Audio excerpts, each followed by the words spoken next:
Everybody, welcome to Toys, and we have Robo, which is exciting for me. You are watching this. It is a pre-recorded stream. I am at Dragon Con right now. I learned just 5 minutes ago that Robo was actually also almost at Dragon Con, which would have been interesting. And it's my birthday today if you're watching it as it airs. So this is a good birthday present to myself because I'm looking forward to talking to Robo. We met for the first time PowerCon last year in what was... if I'm honest, pretty interesting because Natalie and I are walking and we had spent some time at the Four Horsemen booth and we know all those guys. And then I hear her start to like do the hyperventilate. And I'm like, are we okay? Do we need to go outside and get some air? She goes, look, oh, there's the amazing. Oh, there's Robo. There's Robo. Can we go talk to Robo? I'm like, yeah, they're at the table. I think that's right. Allowed. That's what I like doing at shows. Yeah. And so we came over and got to meet you, and she, to this day, still talks about that. That's one of her favorite convention memories. And we've met quite a few voice actors and actors and everything else, but she remembers meeting you. So thanks for being on. Actual important people, actual celebrity top people. Yeah, I mean, I guess she points out. I mean, he's on the TV as much as any of them other people or more most weeks. I'm like, yeah, I guess that's fair. It always throws me off too because I never expected that kind of response to this crazy thing. Well, and you've only been in the last couple of years you've started getting back out into shows more frequently. I mean, I guess none of us were for a period of time. None of us going out to shows, but you've been out. I mean, I know just recently you were when we were at Joe Fest in June, were you in Alabama? Is that where you were? I was at a little show in Alabama. I started helping a buddy of mine has a retail top booth that he goes around to smaller shows. It's just a way to get out, go to cons, eat food that's not local, and just see sights. And And I hate that I guess I didn't realize that it was the same weekend as Joe Fest. Because all the stuff I saw out of Joe Fest, I thought, it was a good one. Awesome. It was a good one. I think Joe Fest is a show you would enjoy. But that's, PowerCon was fun, I guess, and there wasn't PowerCon this year. Hopefully, I think we're all hoping it's back next year. But it's also, the point of this stream for us is. If we have anything to plug, I don't know. Do you have anything to plug that's coming up that you're going to be at a show here in the next couple weeks? Anything like that going on? I don't think I'm leaving the house again for a good bit. Yeah. I think there's a local show in Conway. I say local. It's about an hour and a half that Pixel Dan's going to be at, and I may go to just to hang out or see what's up. But do you guys go to New York this year? Do you go to New York this year for Comic-Con? I've never been to New York Comic-Con. It's always been a Toy Fair. We either choose Toy Fair or Comic-Con, and we usually choose Toy Fair because of all the reveals there.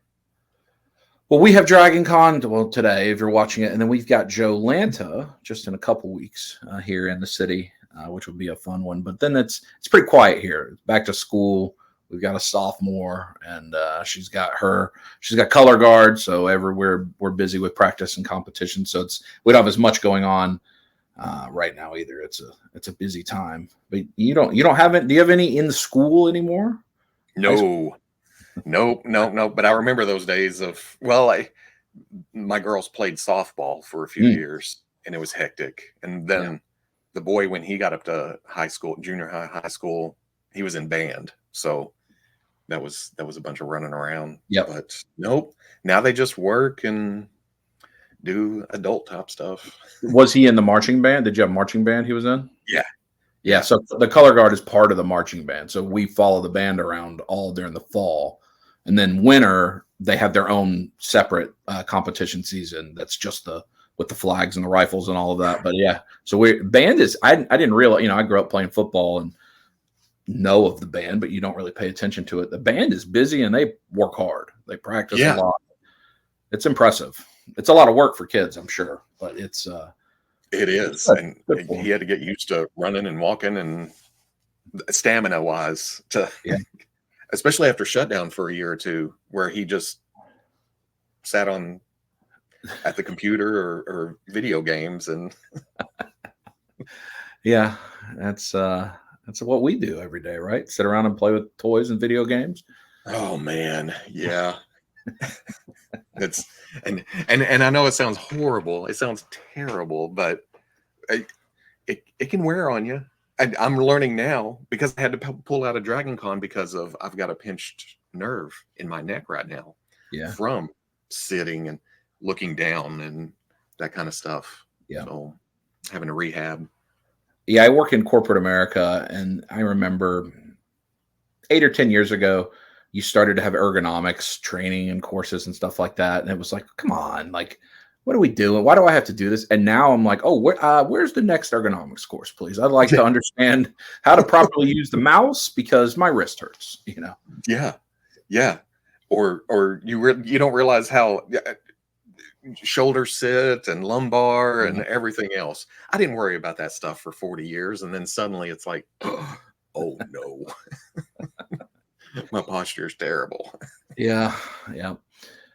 So we, what we like to do on this is kind of talk about your origin story. How did either one of us, anybody that comes on here, go from whatever age we are as an adult, surrounded by action figures, or I'm sure I know you've got the screen, but I'm sure right either side of you is probably action figures. Tubs and shelves. Yeah.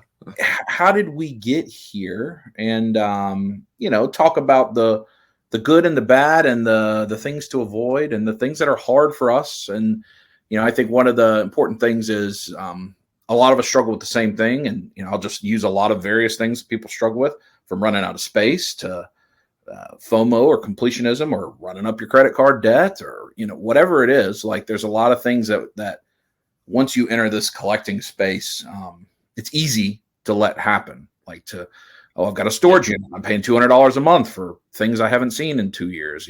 Like, all of that is stuff that you talk about it and you feel seen if other people are struggling with it.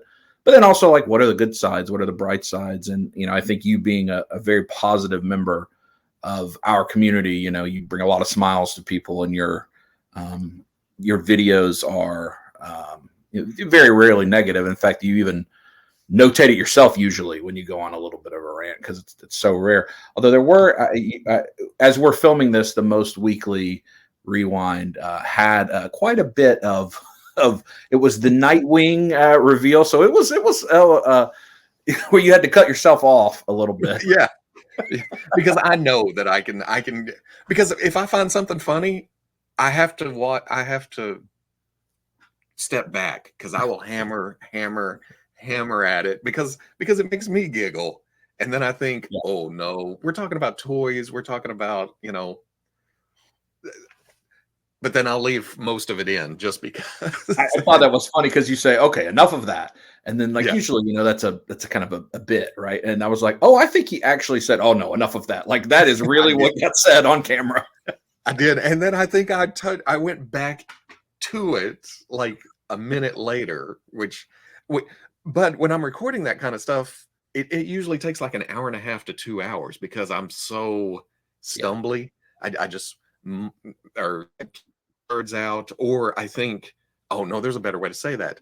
So it may seem like a minute later, but it's actually been like 20 minutes. And I haven't hammered this joke into the ground. And then I edit, and there it is, over and over. It's one of the when people say, well, why does editing take so long? Or, people, whatever, right? And so we do vlogs. We do our family vlogs or toy hunt vlogs or convention vlogs. And I'll be editing, and I realize, these last 6 clips, I've started with the same 3 words. What was wrong with me? And it's over the course of 9 hours, I have done a lot of other speaking in that period of time. For whatever reason, that's what I decided to say. And now you try to figure out how to make that not seem so obvious like that. And do you have to do it? No, but I mean, I think the audience usually appreciates it when some of that stuff is cleaned up. Yeah, especially with it changing, and usually you pick up on it because you're right there in the moment. You've listened to that passage or that section over and over, and it's grinding. And one of my pet peeves is repetition. And for myself to do it, I have to stand up and just go, "Ow, stop it." So I don't know, but I don't think it bothers a lot of people. It doesn't bother people as much as I feel like it does. Yeah. And I've lightened up on that a little bit over the years. I used to be hardcore, take out dead space, take out breaths, take out this or that, and I've learned to accept it. Yeah. After a while. Yeah. Make it. It can easily become more than you want it to be. It does. The weeklies and the rewinds were taking so much time to edit because of what I feel like and needed to go or that, and they've gotten quicker, which is a good thing because I can get on to other things. So over the years, so if we go back to Robo, young Robo, or Robo's first action figure or something like that, is this a lifelong thing where toys have been a part of your life? Man, I remember Christmases of Star Wars figures and going to the stores and looking at the Masters of the Universe and then Transformers and what was the biggies? Masters of the Universe, Transformers, Star Wars, I think were the biggies back then. And that's the first memories. My first, of course, it was earlier than a lot of people, I guess, but my first job with that money, I bought the Mask green motorcycle. And I say job, it was more working, helping my uncle out at the greenhouses and stuff. So I was 9, 10, 11, because I started it on the farm in kindergarten, first grade. But that's what you did here, It's that kind of thing. But I remember the toys all the way through Teenage Mutant Ninja Turtles, Batman 89, Turtles in the 90s, the live action stuff. Was at the theater for that. The Ghostbusters on the wall. And the thing about it, I was displaying stuff back before I even knew that was a thing. I'd have shelves because my mom was a big Hallmark porcelain type collector too. Yeah. So she would hang that stuff up and have shelves and racks. And so my brain just automatically went to that of, I like this Egon figure. It's going to go on a shelf up there with the Batman 89 Batman and Joker, and then high school happened or later high school because where I was reading comic books, collecting toys, it wasn't really, especially in the mid 80s, late 80s, backwoods Arkansas, it wasn't really the thing to do. I hid out in the library to trade comics and all that kind of stuff. So got to high school and your focus changes a little bit. But I will say right then and then a few years afterwards is pretty much the only time I wasn't into toys or anything like that. I was working at Pizza Hut when Star Wars came back. So when you do your tub videos, and I mean some of the things you pull out, it's like, oh, if you're the first owner of that, that's a while ago that was And it feels like these are things you're the first owner of or early owner of. It's not something that you just picked up on eBay 2 years ago. No. Most of the stuff in tubs I picked up because Star Wars special editions were 95, 96. We're in there. Yeah. And I was delivering pizza. Pizza Hut had a big promotion type thing. And I was like, oh, look, Star Wars is coming back. I remember Star Wars, which at that time had only been 10 years before. 11, 12 was Jedi. I guess so. Which is crazy to think about because now it's been 30 years. 30 years special editions. Yep. It's insane. Oh man. But at that time it felt like forever. It's bad. Time is bad. We were talking to Kaya about watching something or other, and I realized that me asking if she's seen that would be like my parents asking me if I had watched a World War II era TV show in terms of years. I'm Yeah. like, oh my goodness. Oh no. Yeah, because back then those movies from the 60s and 70s that pop up on WGN or whatever, you think, man, this movie's so ancient. It's so old. And now that's a movie from 2000. That's The Matrix in terms of age ago. Yeah. Yeah. The original Crow or Army of Darkness or all those mid-90s movies. Yeah. Yeah. It's just so you had so in high school, was it more focused on extracurricular activities or girls or just not being cool? Just getting out and about. I wasn't really into extra. This is going to sound that school was kind of easy. You know, it was kind of, I didn't have to focus on a lot. It was just there. And then I'd go do my thing, which was hang out with friends, you know, get cars. Oh, what's on this side of town? Or just not venturing out from, we'd go to Dallas every now and then. That was, you know, mind blowing because look at this city.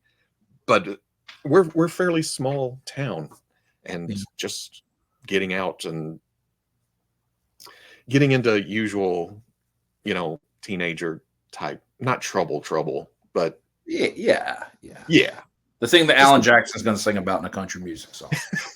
Pretty much riding in the back of the pickup truck on 4th of July out to the boat dock to fill it with sticks and just dumb teenager stuff. Yeah. Look, I've grew up in the South. Yeah, I know. What did you do? I don't really remember what we did, but it was just stuff. because things got blurry or after high school and everything. Until I got focus again. But so where would, I mean, because you're in a pretty rural part of the country. Where are action figures sold back? I mean, is it at like video stores, or are there comic book stores, or are they in whatever is the department stores at that time, like in the 90s? Back then? Yeah. You know what? I do not remember Toys R Us until I got back into all this in the mid-90s. I don't know if ours wasn't there or we just never made it across the bridge to the big city, which was because we live on the dry county side. But I remember Service Merchandise is where we got a lot of the Star Wars. I remember my was it Dagobah? No, I got something for Christmas and it was missing a piece or broken or something, and we had to go return it at Service Merchandise, and they didn't have that, so I got Dagobah playset, which is a weird memory thing. I remember it rolling out on the little conveyor belt from the back of the store. And but no, it was Walmart. We didn't have Target until more recent. Because I'm 40 minutes from Walmart headquarters. So I guess you have a lot. They did a pretty good job of keeping Target out of the state until. But Otasco had not Marvel Legends, Masters of the Universe. Motu, yeah. And it was just little mom and pop stores like that. I don't remember any kind of comic shops until high school. And at that time, there was a few here and there, but they didn't last very long. It just wasn't something to do around here. Yeah, it feels like a lot of that stuff has to be in the big cities to get support at that time, especially. But even today, I don't think a lot of rural comic shops can make, unless you've got a bunch of us that have rooms that look like this that all live around it and are willing to pre-order anything.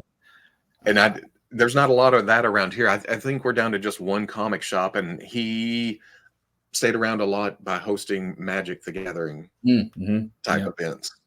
Yeah. Otherwise, I don't know how many comics and toys he sells out of there. You mentioned your mom. I think there's a lot of to some of us that we actually learned the display from mom, not from whatever else, because that's china closets. There's the good dishes that we only use at certain times. Whatever, most of us have at least some lady in our life, may not have been our mom, that had collected something. little bells, or my mom collected cow stuff for whatever reason. That's what she had all over the place. And you didn't touch it either. Like, it was not to be messed with, and it was like the precious moments and plates, the collector plates, that stuff too. My grandma did precious moments and spoons from around the country. Yeah, spoons. Yep. And so that was just the mentality of, if you cherish them, or if you really like, you displayed it, you put it behind glass, you somehow. Yep. That's because, so I had, I grew up, Turtles was my favorite thing. And I think a lot of that was, we didn't have a lot of money. So Turtles were a much lower price point than a Transformer. I'm certainly the Transformers age, but don't have a lot of affinity for it because I could never have it. It was just not a thing. It was too expensive. So G.I. Joe, definitely, but not the vehicles, for the same reason. I'm guessing is I just never had that vehicle. Yeah, I watched a lot of the cartoon and had a few figures, but no vehicles, nothing like that. Yeah.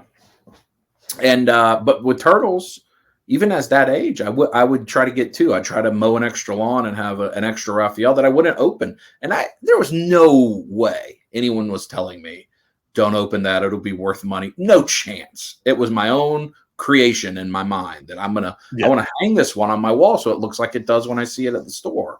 Type of mentality. And I think that comes from mom. I just think it comes from, not intentionally, but from observation. I opened everything, played with everything until Star Wars came back. And then I started carded. And the whole, oh man, there for a minute, I was deep into the 000s and the 001s and the and long saber, short saber, wrong color saber, green back, orange back. Oh man, way too deep. Way too deep. But you still have all that? I mean, that's Power of the Force stuff, right? Those things. Power of the Force 2 and Expanded Universe and all the way up to Episode 1. And then I screwed myself up on Episode 1 with the internet and everything.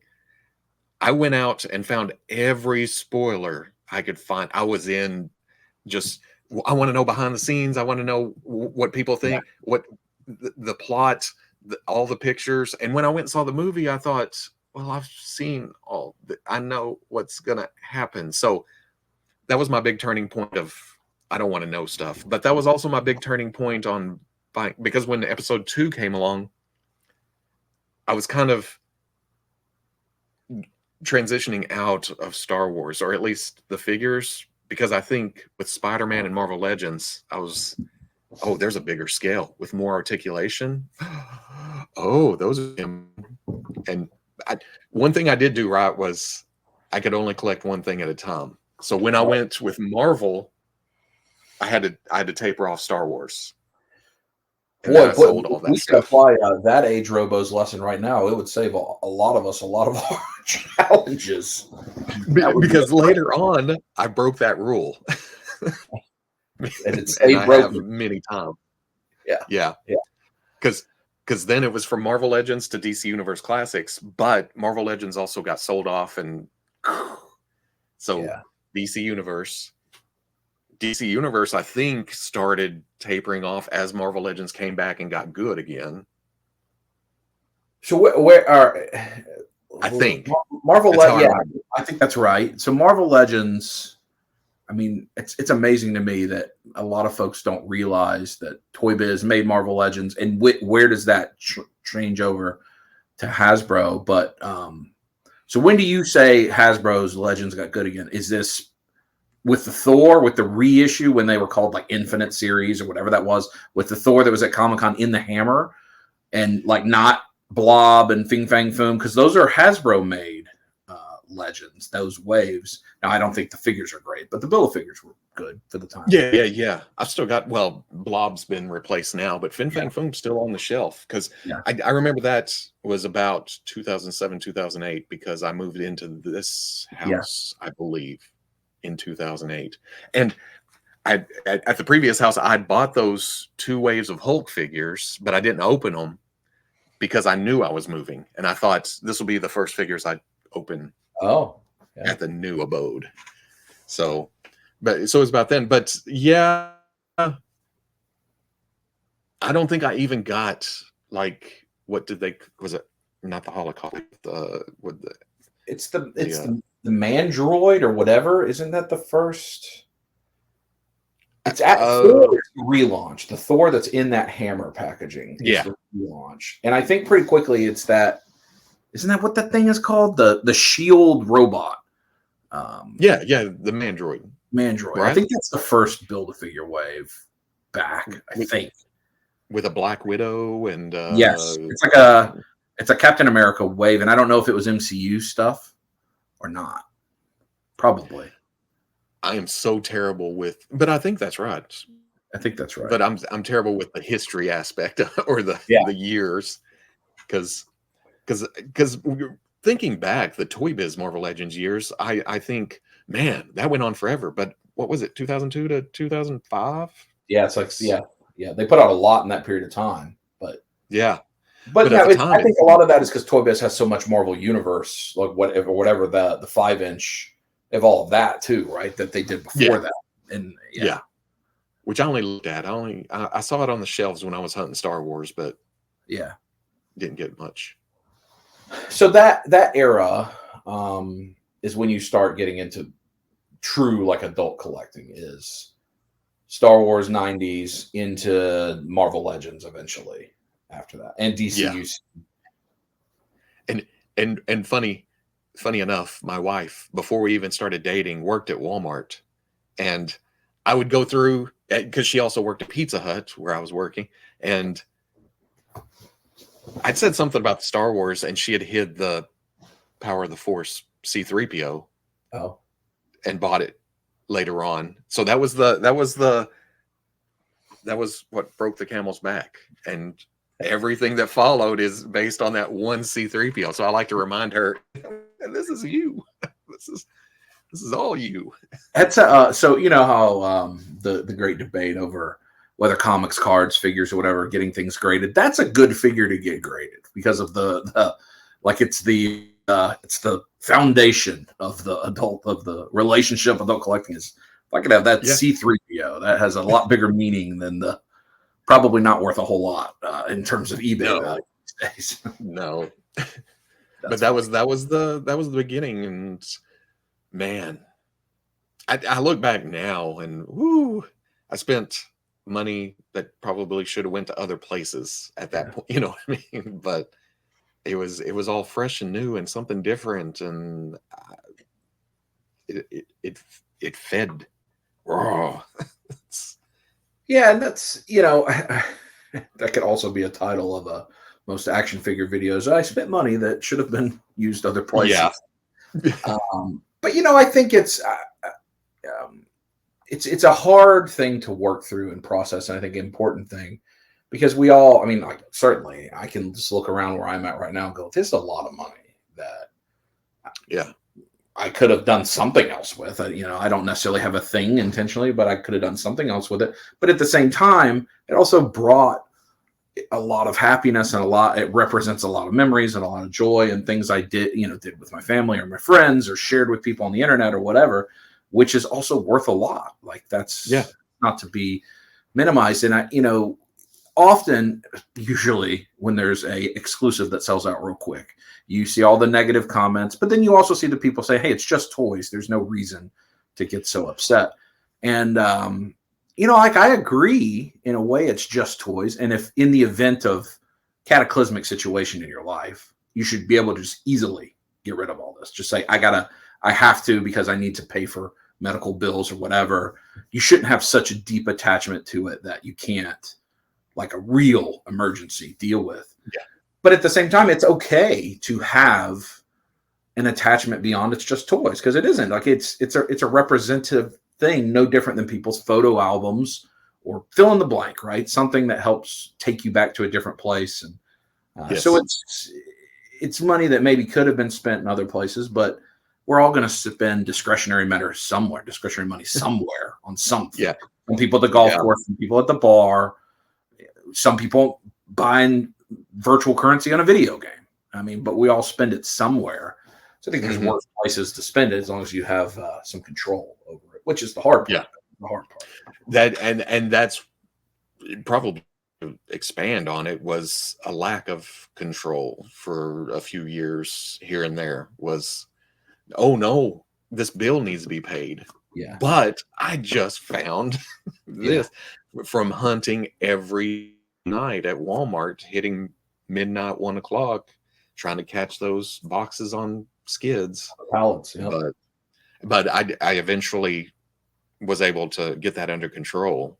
It's a fine line of, yes, happy memories. You're getting that feeling of the innocence of childhood back. You know, that feeling you had back in the day when you didn't have as many worries as you do these days, and it can distract you from that as long as you let it. But it's also easy to say it's just toys, especially when it reaches a certain level of anger. Yeah. And that's always when I know to back off, is if I start getting frustrated or negative feeling, it's like, okay, that's enough for today, or that's enough of this. I'll find something else to do. We had Toy Bro on a week or so ago, and we had a good conversation. And the reason I asked him at the certain time he did is, honestly, it was probably you guys, Comic-Con coverage, but somebody was posting Comic-Con things all the time. It was right in the middle. And he, on Twitter, he retweeted like how cool something was. And then his next tweet was, do you ever just think maybe I should just throw all this stuff in the trash? And I was like, I know where that statement generally is coming from. Like, yeah.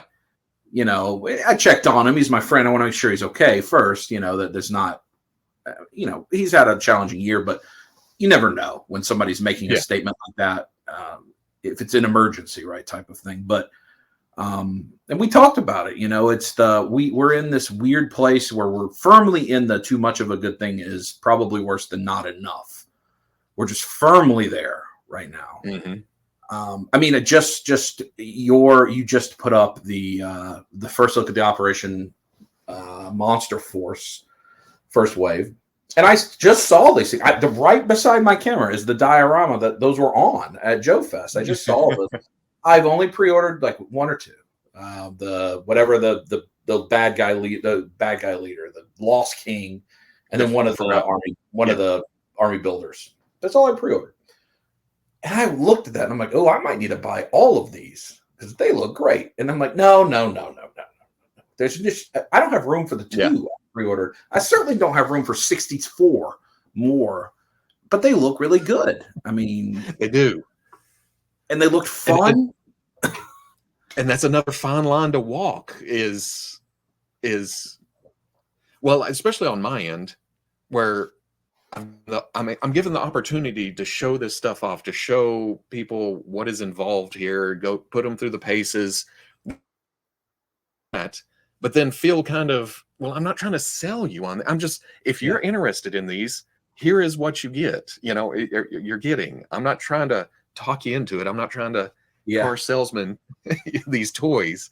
I just honestly love messing with new figures. The engineering of the articulation, the sculpting, the paints, and if it's something new and fantastic, I want to at least test drive it. I may taper off afterwards because I have those certain things that nostalgia also adds to, but I don't know. It's a good line. That's really all I want to show people. Good video too, because you keep in a lot of the stuff where you seem to be honestly discovering like the way the parts reuse is happening. Like you could have easily edited that stuff out and just the whole thing. But I found it fascinating too, because you're like, oh, he's right. Like that is a reuse this 6 different times, but you could not tell it based on the figure was outfitted. You could not see that. And that's great. It's great work. Or I didn't catch the drop down hips until the later on. And then I went back and looked at the army builders, and they had drop down hips too. And that's the way I like to shoot, because if I think about it too much, I lose not interest. I lose that sense of wonder. Is that where I'm going with that? That seems silly, but I like opening stuff and filming it as I go. I don't Yeah. want to be prepared for the review or anything like that, because it's almost like checking it out. I don't have a problem with, but almost discovering as we go along. Yeah. Is the fun part. The independent toy makers, and I try, like you, I try to, as best as I can, always support at least a one figure on a Kickstarter or whatever, because I want to see people have their opportunities to do that. But then a person like me who struggles with, I want to have all of a thing, and I used to try to display everything I had. That's just long since died. But Yeah. I want to also have a way to do something with these rather than, okay, I got this new figure. Boom. All right, cool. Now what? Now I just throw it in the tub forever. And I paid $30 for it a day ago. And now it's gone to its final resting place in a tub. So, I used to have this display that I called the Ready Player One display, which is, the big battle at the end of that, where really anything could go in that display. And I took it down. I think I'm going to rebuild something like that just with independent toy company stuff. So I've got one Plunderling. So that Plunderling can happily live there beside a Operation Monster Force and a Savage Crucible and a fill in the blank, whatever.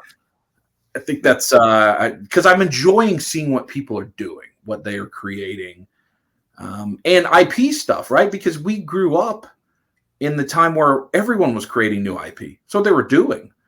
Ninja Turtles was new IP in the 80s. Masters was new IP. Yeah. Now everybody's just having to retell someone else's creation. And I like seeing this discovery of new things being created. Yeah. Yeah. And even I get comments of, oh, well, that's just like this line, or this is just like this property. And I'm like, there is so almost, it's crazy how many toy makers and toy lines and properties and everything is out there right now. So you're going to see what works and kind of, work from there, or some kind of combination, or it's just guys out there doing it.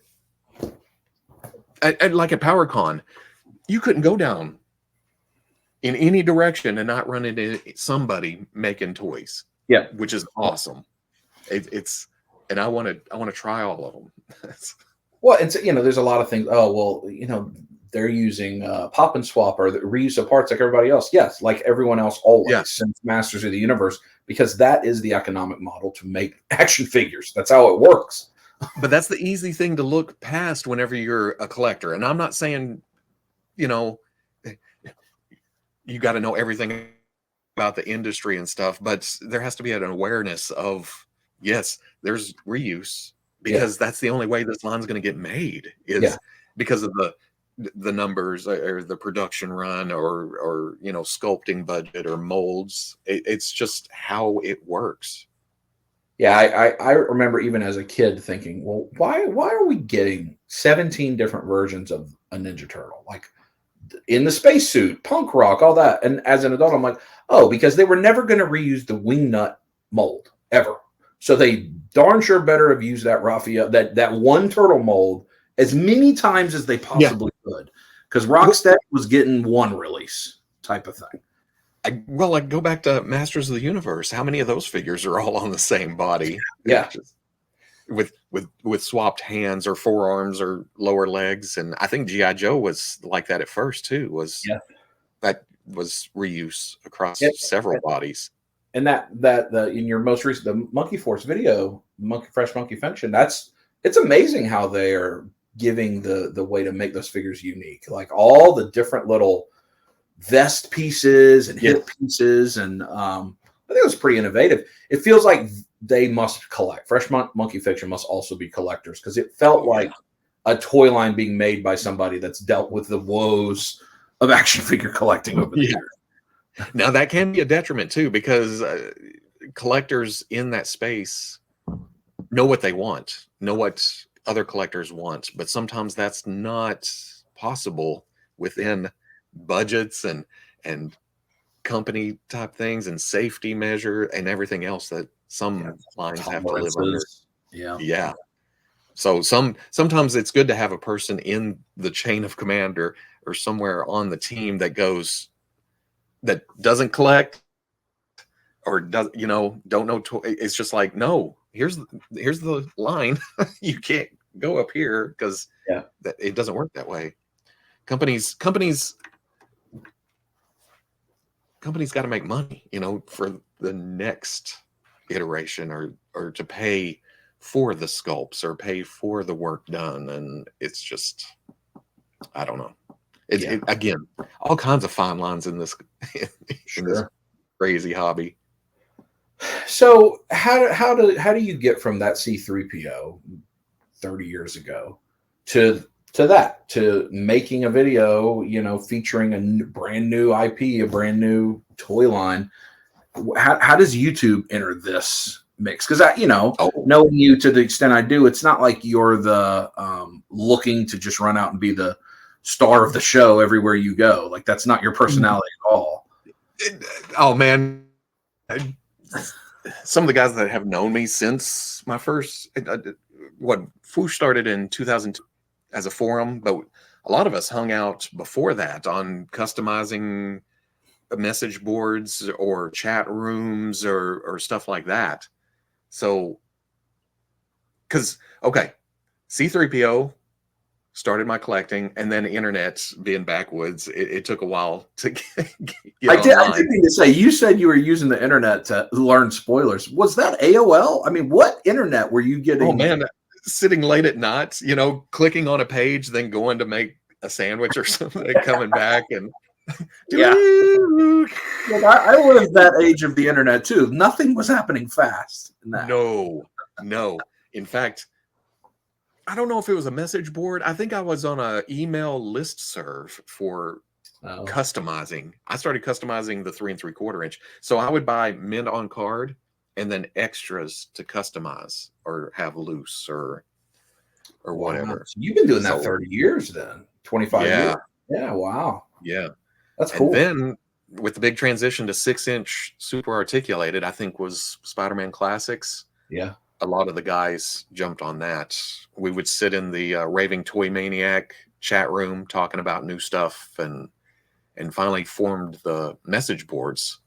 And then 2005, we started the front page because we wanted press passes to San Diego Comic-Con. Sure.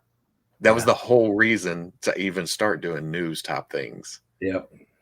Yeah. But from there, and back then, San Diego would just hand you a stack of badges. Okay, here's for you and your team.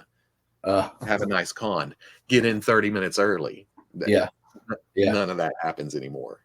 Yeah. But the video stuff didn't. We with the toy lines coming out, DC Universe Classic, Marvel Legends, up to, was it 2014? I made my first video because, I mean, guys like Shartimus have been doing it for years. Yep. And there were a few people doing video reviews, and I guess we just decided it's time to start doing that. That's the next step. And I feel like me and the guy, it was like, that's the next step, not it. And I was left standing like, wait, what? No, just me. So I kind of jumped into that realm. Yeah, because 14, I mean, Shartimus, Sean Long, yeah. I mean, there were guys making like hot toy, like Optobotomus, I think, right? That's his name. That would make 6 scale, and the video game side had started up. A lot of the longer term video game guys that were doing retro channels, but not that long. I mean, when did YouTube? I guess YouTube's around a good bit longer than that, but these type of niche hobby videos were pretty new. If 2004.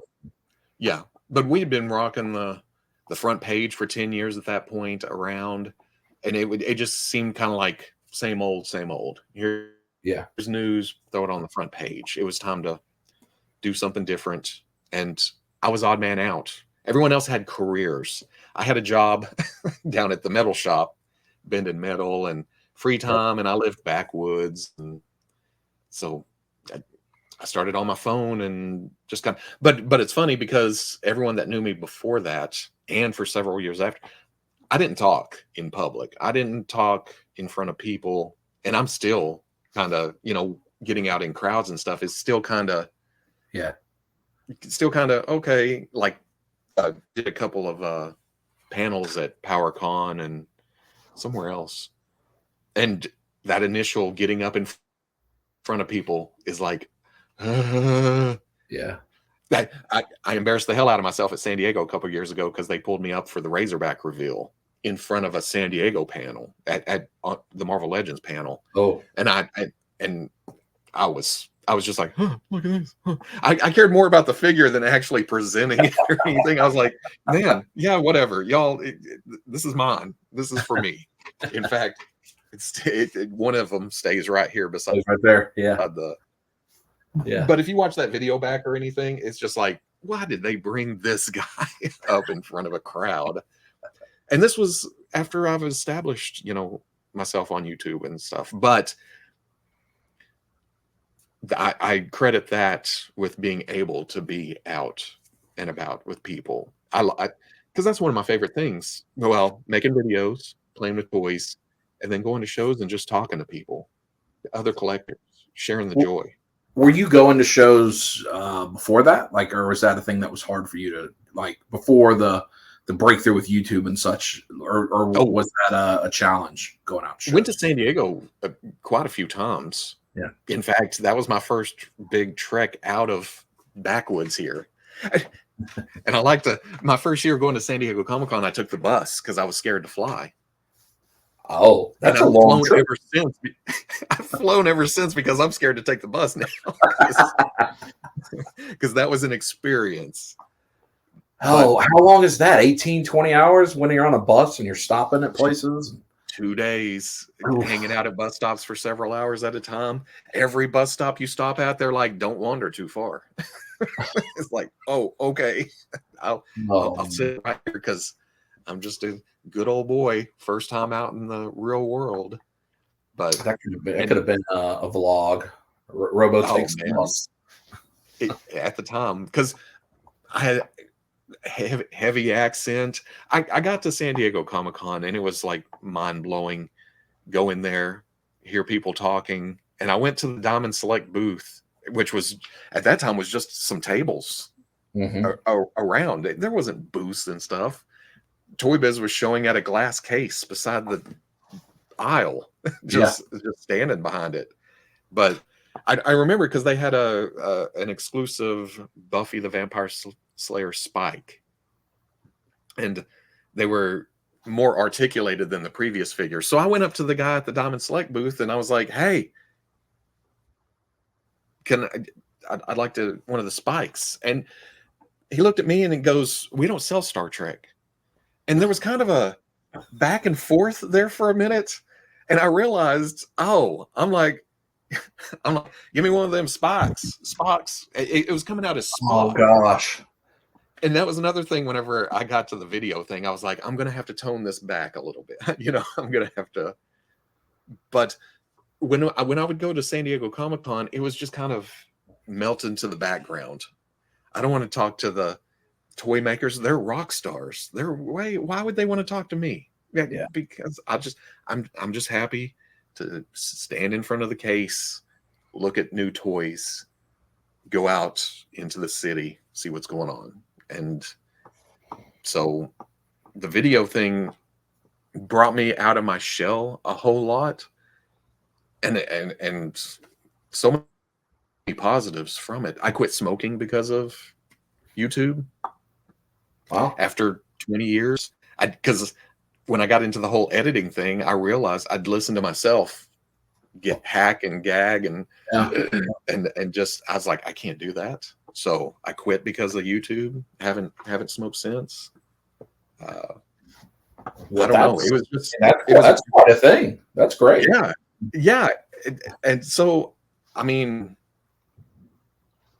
I love it. Even without the subscriber count and everything, I would still do it because I've grown to, playing with the toys is, fun, but also the editing and playing with sound. And dumb, funny skits and stuff like that. I'd still be doing all that because that's part of it. I like doing that part of it. Did you have show and tell growing up? Maybe early on, or kids, but I never brought a lot. Did your kids have that, or you know what it is at least? Yeah. I've thought about like modern collecting. You know, why are there those of us that get one? In fact, a lot of us, most people, are sharing it some way on social media, whether a Facebook group, something. And I thought that's a lot of that is just kind of modern show and tell, or modern, hey, invite my buddy over. Look what I got today. Like we've been doing that our whole life too. It just looks different. You know, oh, you got that? That's cool. Look what I got. Oh, that's cool too. Like I think it's the same thing. That's just how we were raised, was to do that. Yeah, bring it over. We'll play. Because I had a buddy that had all the G.I. Joe ships and stuff, and that was a big reason. Well, okay, he was cool too, but you went over there to mess with the ships and stuff. Wait, I don't have this. Yeah. Wait, you have? Oh man, I remember coveting my friend's Rio Blast because I never got Rio Blast, so I've gotten every Rio Blast since, just because.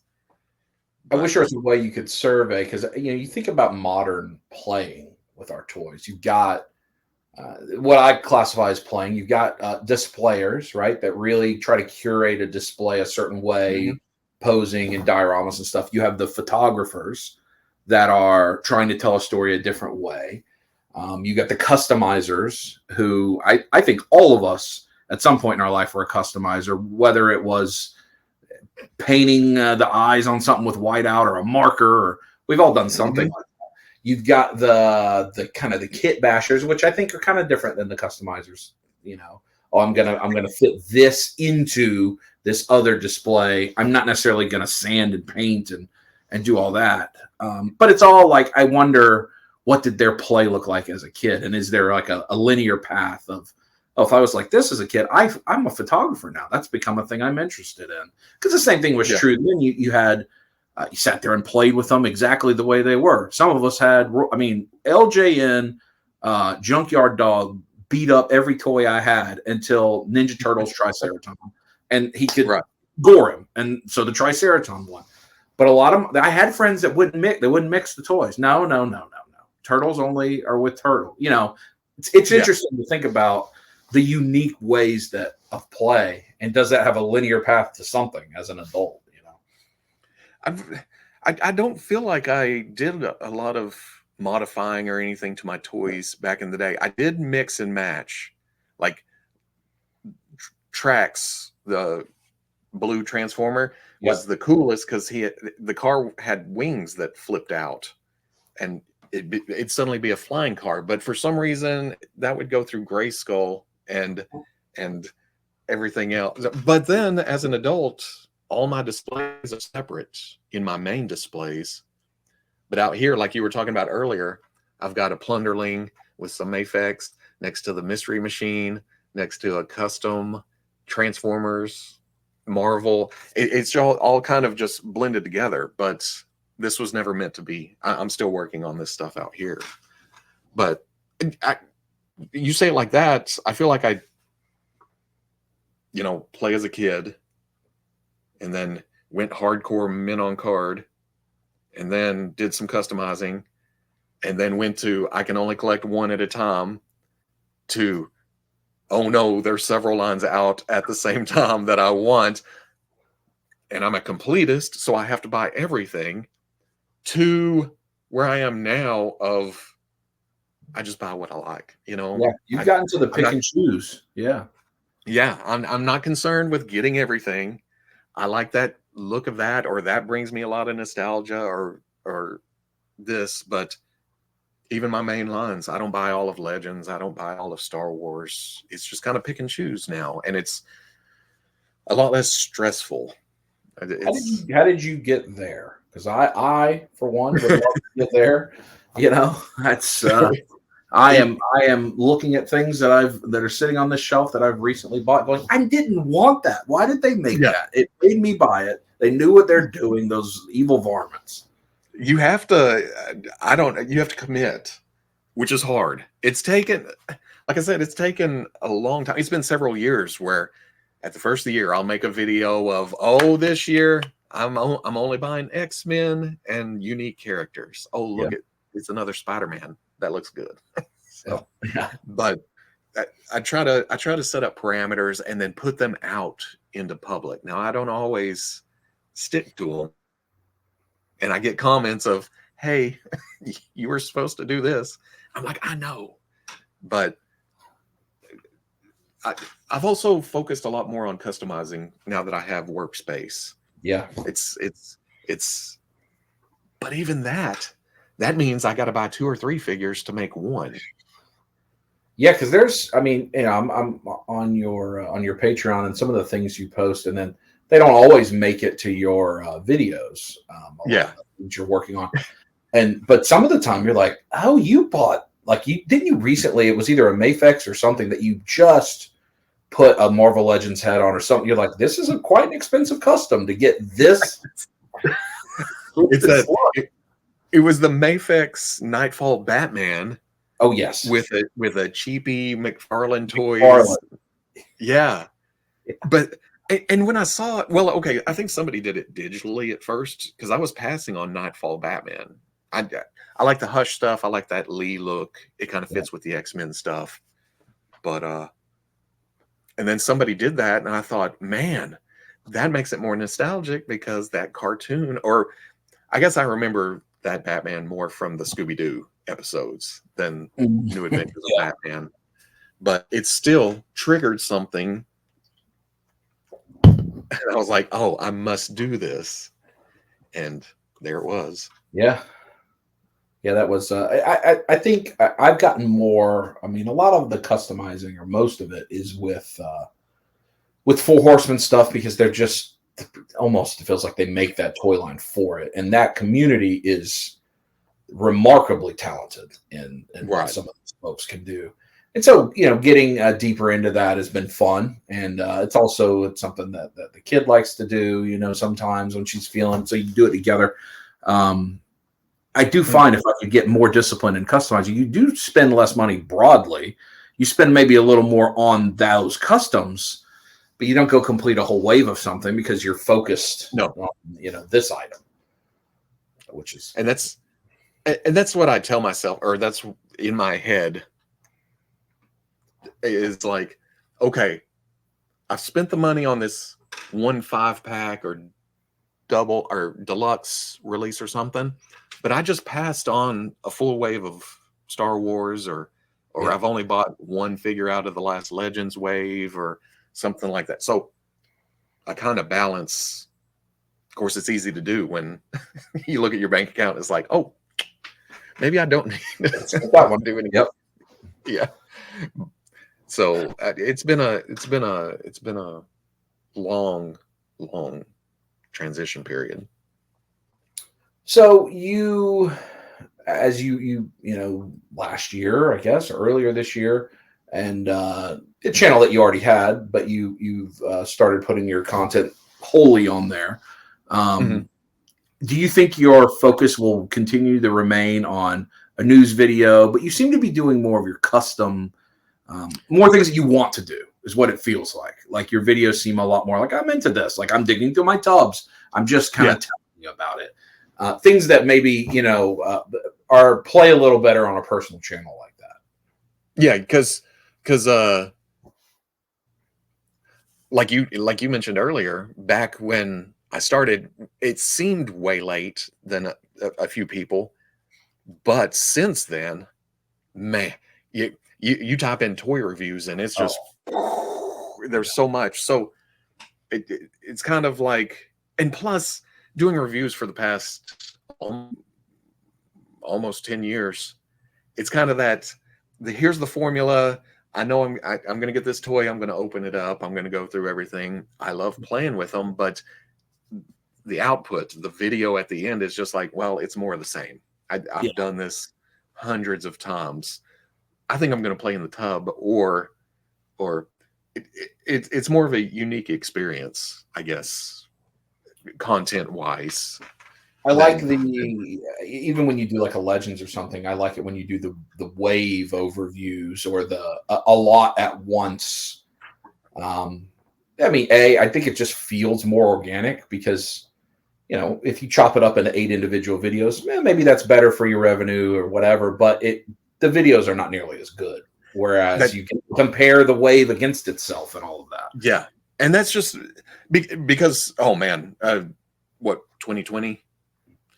Before 2020, the channel was just kind of willy-nilly. Videos went up when they went up. I had no sets. But once shutdown happened and I started looking at other channels and see what works and everything else, I locked into a schedule, and I've kept that schedule since then.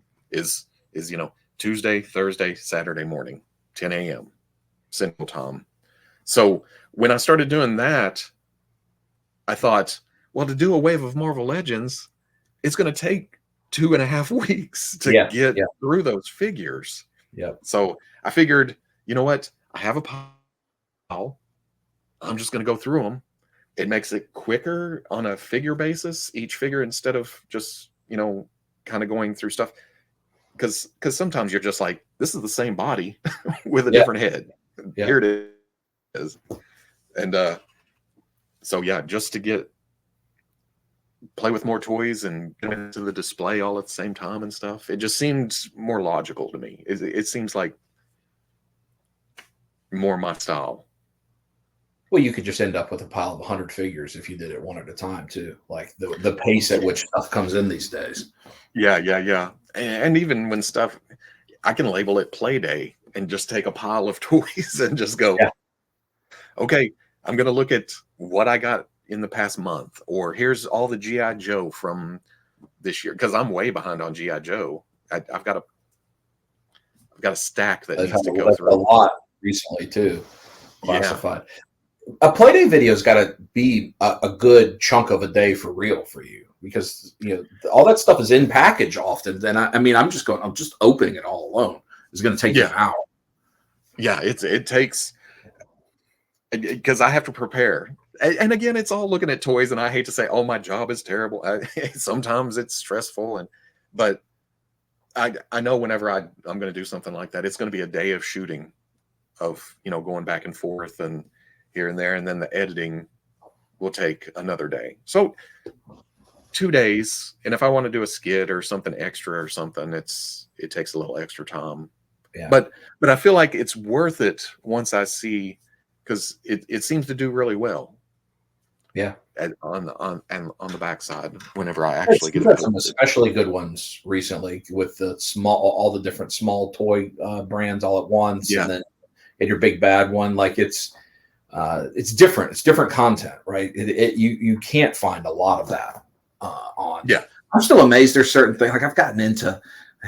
Don't do this, but I've gotten into Joy Toy Warhammer, which they are incredible, but it is a pit. I mean.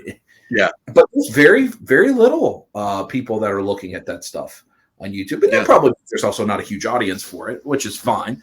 But there's been some things you've reviewed recently. I'm like, there's basically no information about this on YouTube, which is it's good to see. And good to help those companies get the same type of exposure that Hasbro. Hasbro doesn't really need exposure. No, sure, they want influencers in it. Sure, of course they do, but they don't need it the same way that, Boss Fight might, or, somebody like that. Right. Exactly. Just, and that's what it goes back to what I said earlier. I'm just showing people what they're getting, and if you like it, grab it. If not, that's cool too. That's, sometimes it's better not to be influenced. Sometimes I just like to watch other people's reviews just to see. Well, I like to see the process. I don't like to do it too long, because I'll start emulating unintentionally. I caught myself during a couple of weeklies a while back doing Larson's mannerisms whenever he's on, and I was like, I was editing and I was like, no, you can't do that. It's funny once, but I don't want to get into it. Is there anything that you collect that you don't talk about or show off on the channel? Like, you happen to build Gundam or something like that you don't talk about? Transformers, I have most of, well, okay, the non-transforming stuff I talk about. I put, oh yeah, I did review, 3-0 stuff. yeah, the Yellow Park model Yeah. kits and stuff. Yeah. But I've got, because I'm a Generation 1 guy, Yeah. which I was reminded the other day is also seasons 3 and 4 after the movie. But I pretty much go seasons 1 and 2, and then a little of the movie. Yeah. But I've gotten most of the Hasbro Transformers stuff, those unique characters. And I was looking for Snarl and Swoop the other day, and have you seen that Ratchet and Hound 2-pack where they've been killed? yeah, and I've been tempted but man, that's trauma. I remember. I legitimately, I'm probably, I mean, honestly, it's probably because you don't talk about, that's a scale that you don't really talk about on your videos. Yeah. I saw it in Target for the first time, not realizing it existed. I think it was Target, maybe it was Walmart, and it's exclusive to one of those. I think it's Target. And I'm like, oh my God, these are the dead versions. Yeah. Who decided to make this? Well, I mean, several companies have done grayscale Optimus, right? Yes.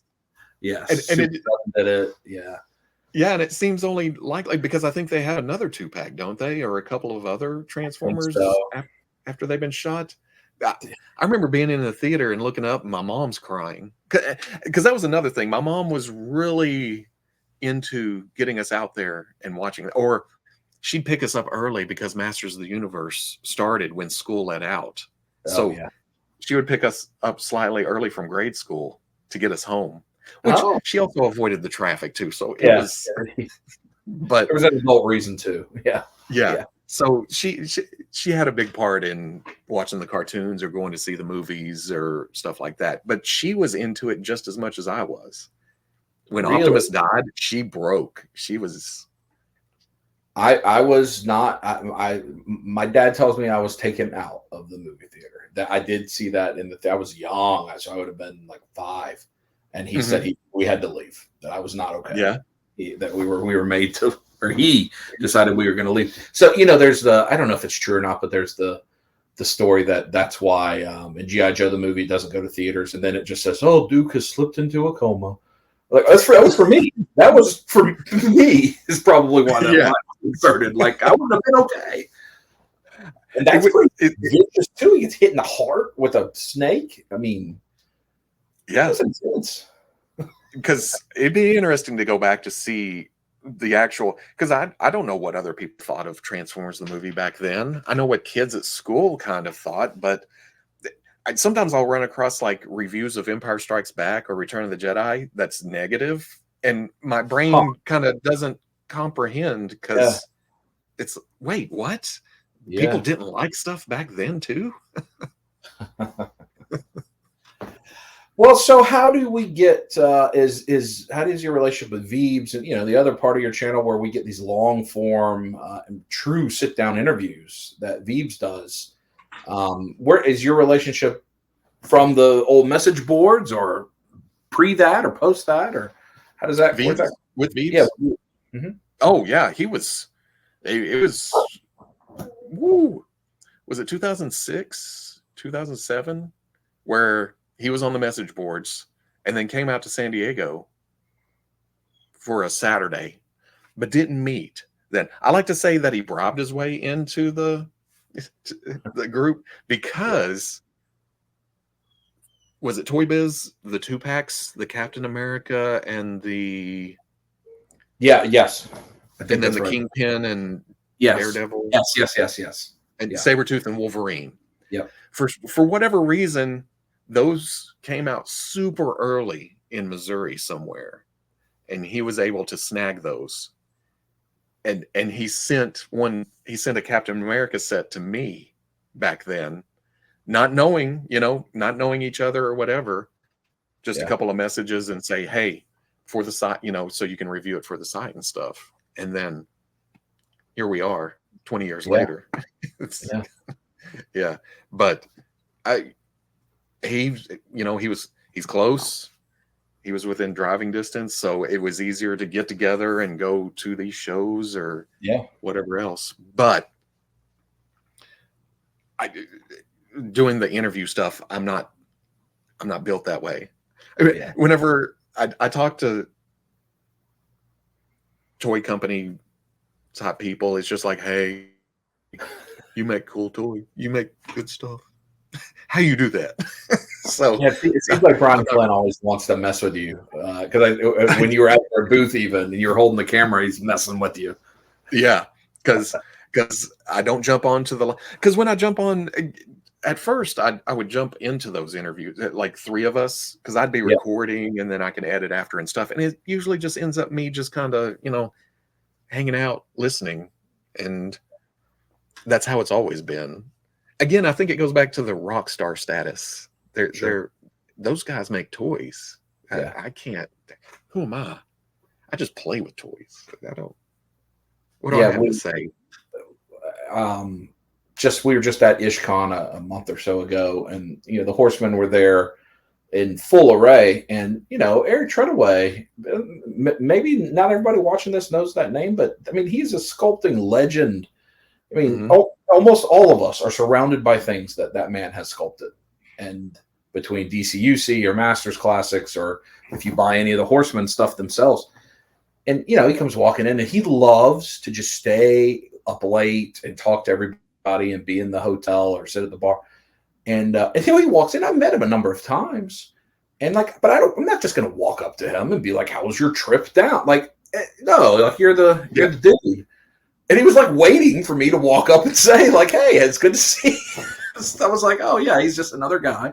But it is there's an element of, you've created so much positivity in my life with what you've done, and I think the same thing when we meet you or when people meet me, but I feel like that. I get these weird, especially just at Joe Fest, someone came up, was like, oh, I've been watching your channel all this time, and very clearly not from America. And they had flown over from Ireland or somewhere in the UK and have been watching me all this time, and were so excited to meet me. I'm like, I just don't do you want to walk around and look at action figures? Let's do that. It doesn't compete real well. Yeah. I get it, being Southern boys or something, have that humbleness. Yeah. I always feel like if they start the conversation, then I'm in. I'm there. But I always feel like whenever I walk up and start talking that I'm bothering them or that, especially outside of the con. In the con, not so much. They're there looking at cases, but even there, I feel like you got to keep it business. Yeah, this and that. But if they're outside the con, my brain's like, well, they're not at work. They don't want me up there bugging them about toys and stuff. So I was definitely raised that way. Raised that way. So you were talking about Masters and your mom getting you out early to watch Masters. I was not allowed to watch Masters. So my dad's a minister, and I would watch He-Man, and my mom watched that first whatever episode was on, and she goes, "You're not watching that." And I said, "Well, Mom, why not?" And he said, "Until he holds that sword up and says, 'By the power of Jesus Christ, I have the power,' you're not watching that." I'm like, that's never going to happen. He's not going to. Yeah. But I had the Armor of God playset, and the Sword of the Spirit was every sword. It was Sting from Lord of the Rings. It was every sword.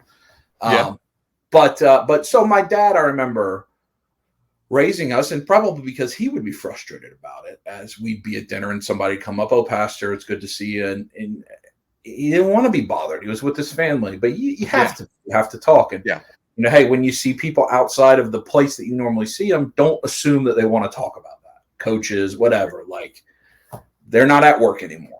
That's to us, it's fun. To them, it is their work still. It's how they pay the bills. And I don't want to talk about my work at dinner ever. Yeah. It's just, I don't know. It's always been a thing. Now, once the conversation starts, let's go, And I would encourage people, there's a comfort level, with the appropriate level of just respect, and not respect for them as a toy maker, just respect for humans. If they're making themselves available, they want to get to meet people and talk to people. And you know what? You don't also just only have to talk about what they make. They probably want to talk about the other things you collect too, because they probably also buy Mezco. That's just the weird world we live in. There's been a couple of times where like a toy fair, run into Dwight at the Marvel Legends booth, and we're talking about wrestling. So when people ask, when people are like, "Hey, did you get any scoops on the Marvel Legends?" I was like, "No, but he went to SmackDown a couple months ago." Yeah. It's so it's taken some time, but where I've been comfortable enough to just walk up and start talking to Dan, or some people that have been there for a while, but Yeah. or dinner with June at Jada Toys, and he's got a bag full of street figures. It's like, okay, let's play. But I wouldn't ask for that kind of thing, It's just, I don't know. Well, the amount of people that do what we do, including the people that make the toys, is very, very small. It's a very small, and I have an understanding of that, but even the more I do conventions and stuff, the more I really understand it. And you go, oh, we had a great fill in the blank toy show. There were 1,500 people there, 2,500 people there, and it felt incredibly busy and slammed the whole time. And then you go, oh, Dragon Con expects 150,000 attendees. You're like, oh, that's very different type of thing. And so I think, most of us, especially if you're making toys, you probably are just the same as the rest of us. That you've just found a way to make it the way you make money. And good for you to exactly. It's just, I don't know, but you're right. I mean, it's such a small, like when I see people, oh, the employee at Walmart smashed my thing. Well, to everybody else in the world, there are billions of people who don't care about what we do. Yes. And look at it as what happened. Is it was it Ronaldo or Messi? It was one of the soccer players started their YouTube and got their gold play button in 1 minute, and then they passed Mr. Beast or something like that in 24 hours. I'm like, oh well, because that's just a much bigger set of fans. The international soccer community. See, I don't have I watched baseball in the early 80s, maybe because my parents watched it. So that was what was on the only TV. Yeah. So, but I'm never big sports, never anything. It's always been comics or toys and I guess video games here and there. Wrestling? You go to live wrestling?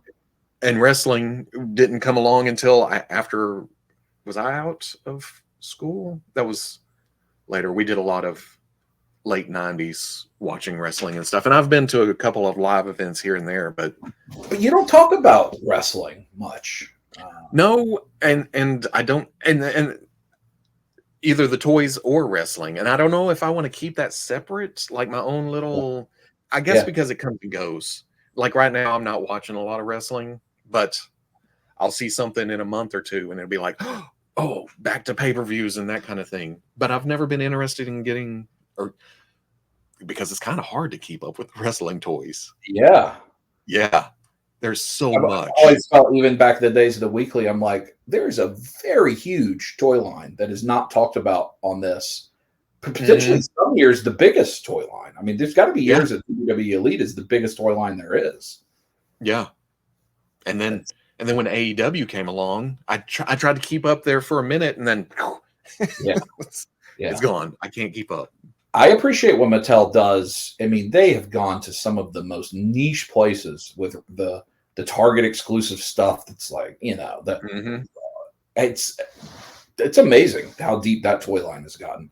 I would be interested with people like you or Dan and both Dans, or, I think there should be some discussion around what are the best meaning like the deepest long running toy lines of the modern era. Cause I think we have a few of them actively running. I think the NECA Toon line has got to be something that's considered there. The level of deep they've gotten, background character C that has one animation cell, Mattel's wrestling, certainly Marvel Legend, there are some very mature long running lines right now that have to make a play for some of the best toy lines ever in terms of breadth and quality of what they've done. Because I mean, there's some lines that, again, you go back and you think, oh, that toy line ran forever, but it didn't. Those 80s lines didn't run near as long as my brain thinks they did. Yeah. Because Legends, to think about what Legends has done so far, there were some years off, but yeah, to go for 20, well, over 20 now. Yeah. Dragon Ball Figure Arts, I think, is a line like that. I'm just looking around my room. I mean, they've been going a long time, making a lot of stuff. Well, so what have been things that have been hard for you, whether in the YouTube world or probably more relatable in the collecting world, where you've had to go, okay, this aspect or that aspect has taken over or got me to a place I wasn't happy with, or an example, you talked about you don't want to feel frustrated or angry or something like that. You got to take a step back. And I think there are times that the amount of stuff that comes in and it piles up, and I look at it and I'm like, ooh, this is now stressing me out, where it should be a bunch of things I'm happy to open. And now I'm like, oh, where am I going to put this? Forget the finance side, even just 13 new releases this week. Oh, there's 70 things in my pile of loot. Oh my goodness, what have I done? Yeah. What are some of those things that have been things you've had to overcome? The YouTube thing brought on the problem of not wanting to open something unless it was on camera. Mm. And then when I went to the schedule, even though I was, piling up on some videos or doing whole waves and stuff, it would still, the pile of boxed stuff would get bigger and bigger. In fact, I haven't opened a lot of the trans stuff. I'm going to eventually, because I have it. But yeah, in my brain, I'm like, oh, that could be content of some kind. That could go a short now or something like that. So when I do, I have to force myself to open something every now and then. Because before YouTube, I'd open stuff in the parking lot. Yeah, I'd get out of the store and just be like, throw it in the trash as I went out, and then in the car on the way home. Yep. I still, my friends are the same way. We at a con and everybody's opened theirs. They're making them beat up each other in the back. And I'm like, got to make sure I get this home correctly so I can show everybody the packaging. Yeah. In fact, just in the past couple of weeks, I've realized, and when I started doing it, people were like, why are you showing so much of the packaging? I'm like, because there's collectors who, just keep the box, or maybe you want to see this or that. But I'm thinking I'm changing that up to where it's going to be much more condensed at the first. And I guess with Death's Head, I brought home the packaging, but I had to condense it down to get it into my backpack, my carry. So I started that review with an open figure. Yeah. And the world didn't end. Everything didn't come crumbling down. So yeah, things may be changing on that front a little bit, but it was something that it's taken 10 years to get past. As I look at a bunch of carded stuff, like I haven't reviewed the Masters of the Universe cartoon collection figures that have come out since the first couple of waves. Mm. They're right there. And do they have that review itself or in a tub, or is it primarily just I probably should make a video, or in my mind I think I should make a video of this, yeah. To where it's a special occasion, where it's oh, I'm just going to open this for me and mess around with it, which I have gotten better, and I feel like I'm going to keep on getting better. But yeah, they're just on the floor right there. In fact, I have a shelf on the floor that I need to build in order to get the master stuff off the floor and then get more tubs up in the air, because there's just a bare wall. So do you think there's a point of piling up that will make you say, okay, I'm not going to buy this anymore because I'm clearly not going to do whatever is the reason that I've been buying? It's half because Turtles was getting that way a little bit with the NECA stuff. I'm like, yeah, I realized I was buying figures that I wasn't really attached to the characters, even though I'm attached to the property. Yeah. But you get to later seasons of the cartoon or some of the comic stuff, and I'm like, who is this? And why did I buy it? So, and even when it comes down to other variations of those, I'm just kind of like, I mean, do you? You probably do, but I would bet 9 out of 10 people that are buying the Stomp Wrestling Turtles, they never saw those until this started being put out there. That's not a subset of the Archie comics, which is not the most read comic to begin with. Yeah. Fan. You know, for me though, I'm beginning to suspect that I may have read more of those comics than I remember, because my mom would buy packs once a week. We'd go to the comic shop or the drugstore, because the drugstore had no tax on it. So we'd grab what we could there, and then the comic shop would go back and get the rest. But plain as day, though, those covers with Raph in the black suit, I've wanted that since then. I've told Veebs that's my wish list, and he's like, "That's a weird thing to pick." I'm like, "No, that's." But you know that, but you don't know this, or this. And I'm like, well, I mean, covers do a lot to remind me of stuff. Sure. But it wouldn't surprise me if I went and found a stack at my parents' house of comics and there was a few of the Archie. Are you going to get all of the Leatherhead and like all the villains of that too? There. Veebs picked me up Leatherhead, and I secured the Stomp Turtles today, actually. He's going to ship tomorrow, because my Target isn't that great with the NECA stuff. And I think I want Crying Hound. I went with Howlin', just because it's that cover of him holding the rest of them. And then I'm hoping, is Ace Duck part of that? Oh, it's on the back of the 4-pack. They show Ace Duck, so I would think. Yeah. But I'm going to stay within that realm. I'm not going to go back and get the other Archie characters they've made so far. It feels like they're moving to comics being the primary, between Ronin, Mirage, and Archie. And I mean, good. How much more cartoon turtles can you truly do, or movie turtles can you truly do? Yeah, there's still a bunch of comic stuff though, right? That they can touch on. They're gonna get deep, I think, and then I don't know. So if a pile gets too high, sometimes tap out of it. Yeah, and I think I took this is a good example. Thundercats Ultimates. I thought, I'm just going to stick with the main cast, the main villains. That's it. And then maybe the 3 that came along in the next season. But they never made it out of the box. So I took half of them up to Veebs for, army builders for Vulture Man or the Jackalman. And then, I don't know. But it worked out in my favor, because I never opened the Club Grayskull and stuff. But now that I'm getting the origin or the cartoon collection, I hate that they call those origins, even though they're slightly bigger and different style. I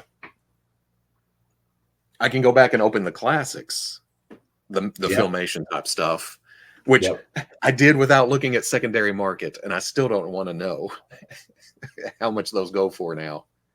Boy, they were a lot. I don't know if they are as much anymore, because Masterverse has done some good things, I think, for people, but they were very expensive a couple of years ago. Yeah. And I remember people talking about it and me thinking, well, I got those just sitting in a box that I'm never gonna. They were clearance on Big Bad Toy Store for a while back. Whenever 5-6 years ago. So do you? But you don't sell a lot. Like a lot of folks that are on here say, I sell to fund the collection. Like I just keep cycling through. It doesn't seem like you maybe you do, but you also keep a lot. I mean, otherwise you wouldn't have these tubs of figures that are 20 years old. No, I can name probably the stuff I've sold on eBay. I sold the trailer for Masterpiece Optimus Prime just because I didn't have the room or need it. And that wasn't even the main Optimus Prime. I had to paint his gold part silver to make it Optimus Prime. Mm. So, and there may have been a couple of other things here and there, but most of the time I either, well, not much anymore. I'd trade, or I just kind of give it away. Some of Yeah. the took a few things to PowerCon to sell at the table, and ended up giving it to a couple of KJ and Oh a yeah. couple Yeah. of people around the con. But Yeah. it's just like, I don't know. When it comes to loose stuff, like my tubs, DC Universe Classics, Masters of the Universe Classics, and right now my GI Joe stuff is in a tub over here because I don't have a display space, but I know it's there. It's Yeah. still what, and even stuff I I don't even know. collect, Yeah. even stuff I don't buy anymore, or has, like, Marvel Legends figures that better figures have replaced. The olds have gone in the tub because maybe someday I need a feet or a head or a body part or something. Do you find And yourself doing that, going and ravaging yeah, through the clubs? Yeah. especially Yeah. when there's like unique stuff like wings or the, was there the Build-A-Figure Annihilus? I thought Was. Yep. tearing up one time, but now Select's coming out with a version, and then, so yeah, it's all fodder. But now you don't show off. I'm not sure if I've ever seen you show off your display space, but you have a lot of your stuff is in tubs, and then you have you certainly have, because I know you've got a big Marvel display. Yeah, it's been some years. In fact, it may have been during shutdown or 21, somewhere in there. I've got most of my Star Wars stuff displayed in the office. I've got shelves lining one wall and then a rack, and then the Marvel stuff. There's been so much. There is some Marvel stuff in tubs, but the main display is on a big rack and then some shelves here and there. But your display is Marvel, not Marvel Legends. It's any Marvel. So a Mafex beside a Figure Arts beside a Toy Biz, if that's the way that your best version is represented. Yeah, no, thankfully Mafex hasn't gone too deep, and Figure Arts kind of sticks with the MCU. So Yeah, it's true. yeah, so my MCU display is kind of mixed and matched. I've got a Mezco Thor in there, Mezco Thor with a Marvel Legends Odin, with a SH Figure Arts Bucky, with a Mafex Captain America, Yeah. with some customs, and then So you're just picking your favorite. Is that what you're doing? You're just picking, this is my favorite of the ones that have been released. Yeah. Now that will go down the rabbit hole, especially when like in-game Captain America, Thor, and Iron Man. I was trying to mix the Mafex Captain America with the Marvel Legends Thor with a different, and I was like, they're meant to go together, so I have to match those three.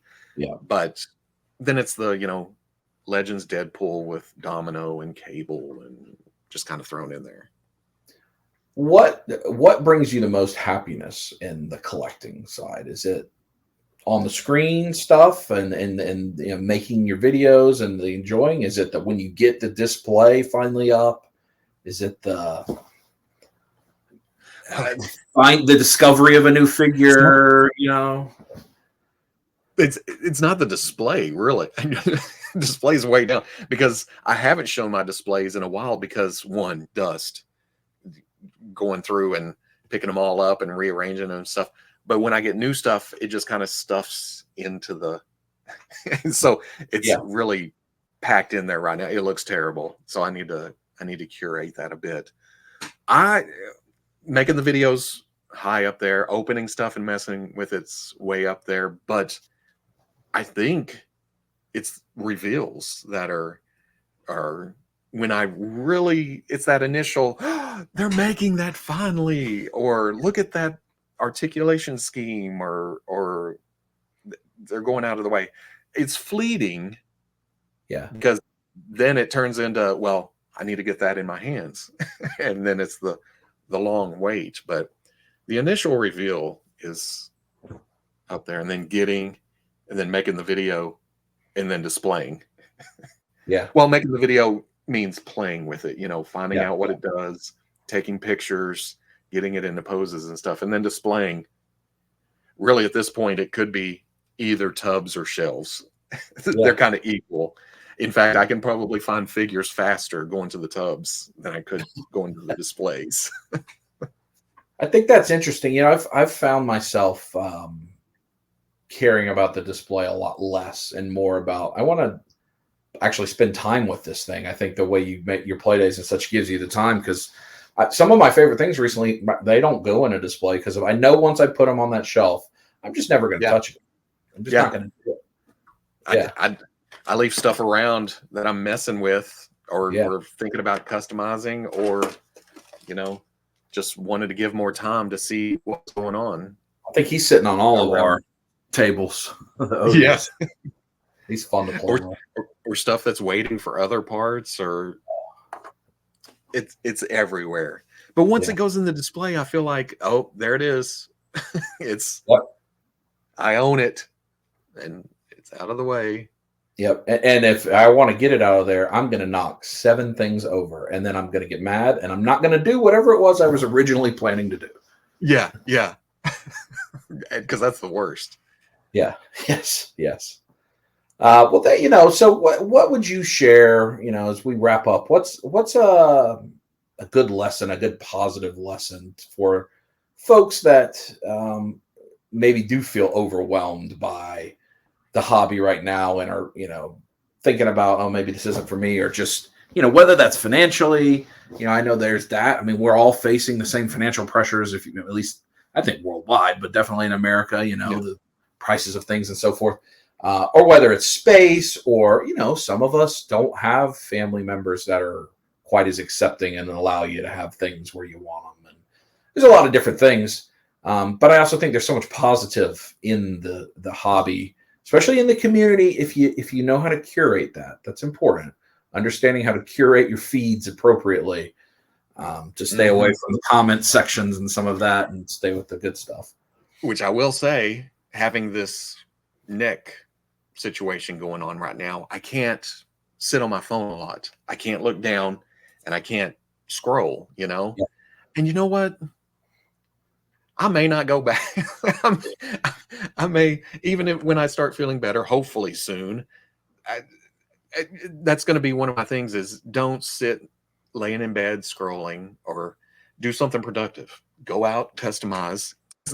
You've noticed, you're on the Patreon, you've noticed that I've been getting through customs more and more. Yeah. Because painting allows me to get up here and look up and do this, not looking down, scrolling on my phone. So I feel much better painting, and hopefully I can keep that going once I feel better. So, because I know I'll harp on negative comments, and it's hard not to focus on that kind of thing. Yeah.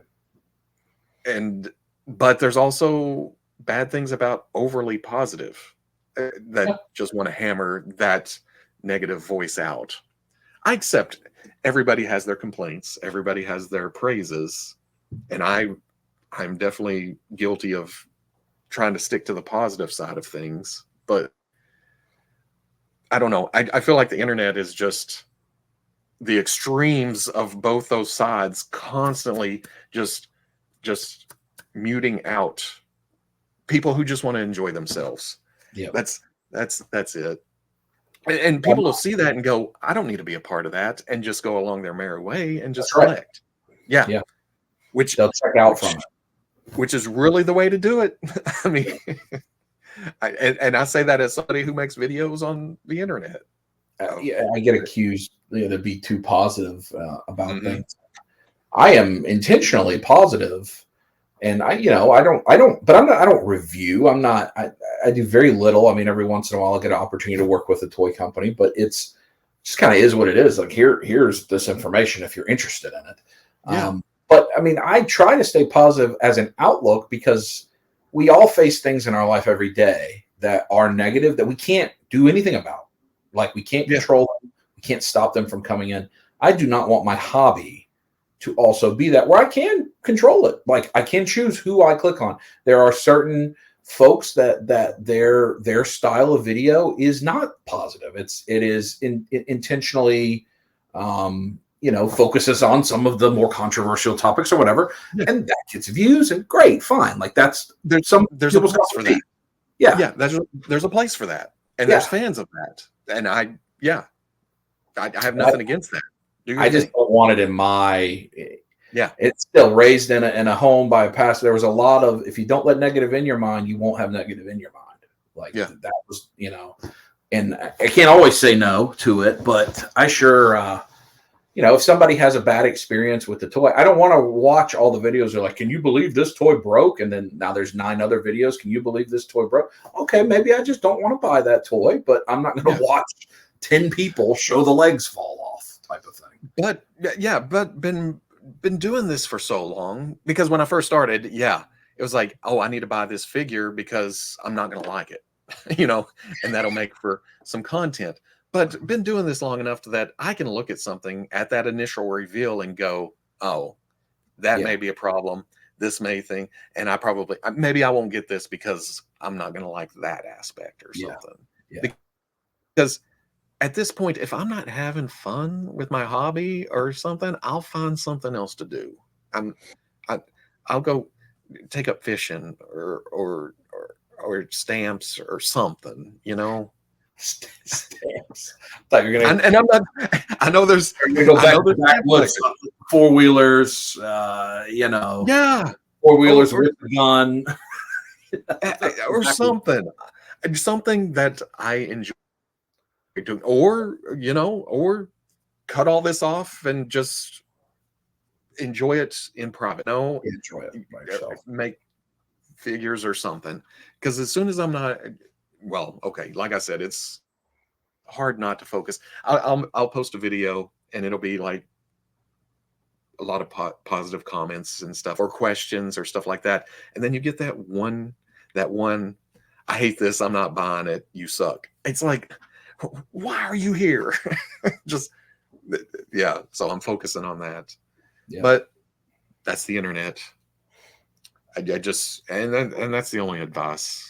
But there is, I'll plug for Robo. I mean, in his Patreon, but there are places that don't require any. Well, I mean, depends on what you consider payment. Facebook certainly takes something from you to give you access, but there are positive or just places where you can share your stuff, do your stuff with other people that are curated as such, or just the folks that want to cause negativity don't end up there. They're not. It's not a good, fruitful place for them. Because you have the chat in there, and people sharing whatever happens in that, which I think is good. People who want to be there, not people who run across videos and just like, hey, you're an adult that collects toys. That's pretty sad. Yeah, it's like, okay, you're on the internet making crappy comments. Yeah, that's pretty sad. It's also sad. Like, this got served to you somehow. I mean, or you searched it out yourself. Either way, it's a reflection of something. I had this one time.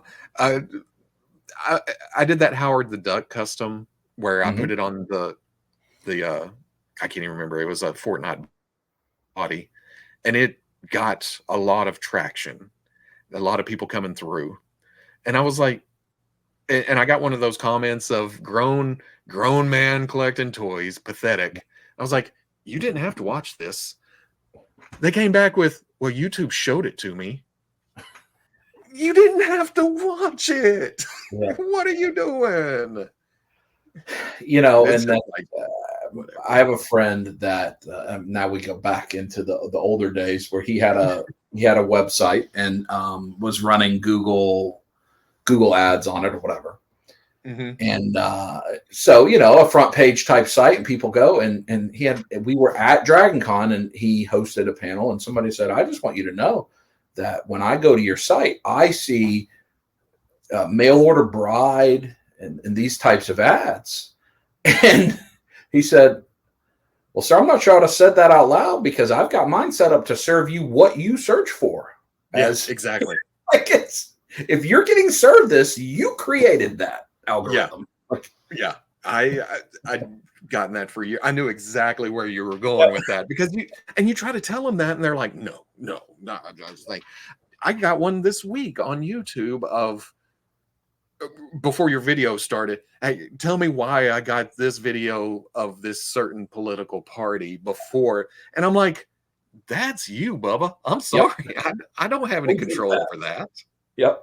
That's, I had the same thing this week. The same thing. So yeah. Certain campaigns must have decided that they're going to certain algorithms they're putting some money into. I've noticed. Yeah. Yeah. Because my first response was, really? That seems remarkable. Yeah. So people, different world.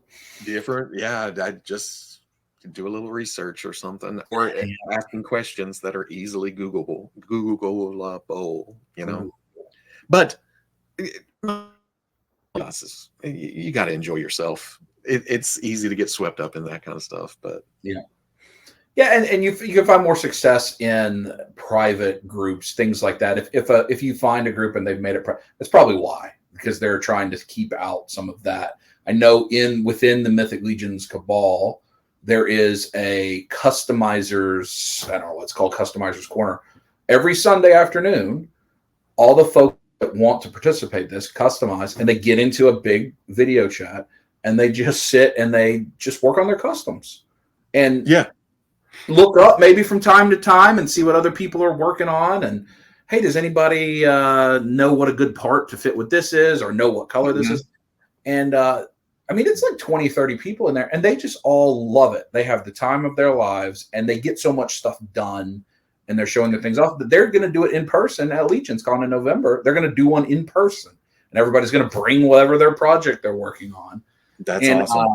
It's just that you can find a little community like that that's just going to feed your soul with your hobby. It's just going to make you feel good. Dave does a live stream on Tuesdays of just customizing. He'll answer questions here and there, but most of the time it's painting. And I jumped on there, was it last Tuesday, to finish one of the customs because I was shooting Monster Force. I'd been shooting Monster Force all day, and I thought, you know what? I just need a couple hours to sling some paint, and then I'll get back to the review. But it's nice just to kind of remember what it's all about.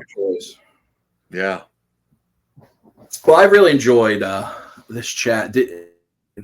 So your next scheduled out and about thing is not for a while then? It's next year. Hopefully, well, thanks to you. I mean, hopefully I have something set. Yeah. But I don't think there's another show. People keep talking about Legion's Con, and I should go. And D. Blake Makes has offered up some hotel space. So I'm like, man, because should go. When I first heard about that, it was I was like, well, I don't do a lot of Mythic Legions. But the more I say that, the more people are like, oh no, there's other stuff going on. And it's just fun. I mean, I'm a bit, last year was the first year I had went, and I love Legions, but you get to see some of the most amazing art from the customizers in that community. Yeah. It's a whole show floor where everyone's a customizer. Animal Warriors of the Kingdom will be there. I think Brutal Realm will be there. The Glyos people. There's a lot of other toy lines that are there. 6, 7 other. Some other guy there. If he can get in, surely if he can get in, then I can get in. And that's recent. That's just in the last week or two that Wade. Yeah. The amazing. We hang out at Legion's Con. There's a lot of good hangout time. I mean, I think last year, I feel like Dan Larson was there. Obviously, Dork Layer and Toy Bro and those guys are there. Mm-hmm. But everybody just hangs out. Trevor, I'm sure you know Trevor, 1/6 shooter. I mean, it's just a sit there. That hotel's a really nice venue. It's got an outdoor enclosed courtyard that has multiple fire pits. There's an Irish pub in the hotel. You don't have to leave. Really? It is a great deal of fun. Plus, I mean, just from the world of news, I mean, it's the 25th anniversary of Four Horsemen Studios and the 10th anniversary of Mythic Legions, and that's their big reveal day, is that Friday. So if there's ever going to be a dragon, that's the big thing in Legions. That's the day you're going to see the dragon. You'd have fun. I mean, I think you would have a lot of fun just being around it. It's got great energy, and everyone is so positive there. And just look, whatever your vice, I don't know if you have a real vice, whatever your vice is, you walk down that hotel lobby and someone's going to offer it to you. Whichever vice you have, it's on display, freely available. And you could tell, Jeremy, the director of marketing for the studio, said the first night it was at that hotel, and you could see the hotel staff being like, oh no, here's all these bearded men, people carrying in 72 packs of beer. Yeah. And by the second night, they're like, well, you guys are welcome back every week if you want to, because people are cleaning up their mess and throwing their stuff away. Yeah. Kind of like PowerCon. I've never been to a show like PowerCon, that intimate. Yeah. Where the hotel, the convention center, food, and everybody's hanging out all night, all the time. And that's awesome. I think you would have fun. It's I don't know. I drive from here, from Atlanta. Oh, really? It's like 13 hours. It's beautiful though, because it's November and you're going up through like the Appalachian Mountains and seeing all the leaves change and everything. So it's a pretty drive, but I do drive. I looked. I think for me, it's through St. Louis and then up through Illinois, near Columbus, and then up would be. It's probably pretty far, I would guess. Yeah, 15, 16 hours. Well, if you come to that, we would love that. We'd be excited. We shall see. I need to do, and like I said, whenever I'd like to do more shows of just, especially outside the big ones, the big ones, which I consider like San Diego or New York. That's it. If the toy companies are there, they're a big one. Yes. Yeah. Because that's always been the thing about New York too. They're not really packed with toy companies. Yeah. Yeah. So. Well, I appreciate your time, man. And for everybody watching, hopefully you enjoyed and you're having good. It's Labor Day weekend for you all. Let's get Robo to Legions Con. We did successfully that's how it started with Wade. He was like, oh, we should go. And I think it was D. Blake Makes. Was like, you need to come. And then the app filled up. You got to go. And then, next thing you know, he's vending suddenly. Yeah. I don't want a table or anything. I'm just going to see about going and attending. Yeah. Because I like wandering. It'll be that. So thank you, my friend. I really do appreciate it. And I'm sure we'll do this again. And if you have any questions for us, let us know in the chat. And we'll see you all, or I will see you all. Robo will see you on Tuesday, Thursday, Saturday. If you're in the Patreon, though, that is Monday, Wednesday, Friday. That's right. You get it a day early. And everybody else, we'll see DragonCon coverage coming up. So talk to you next time.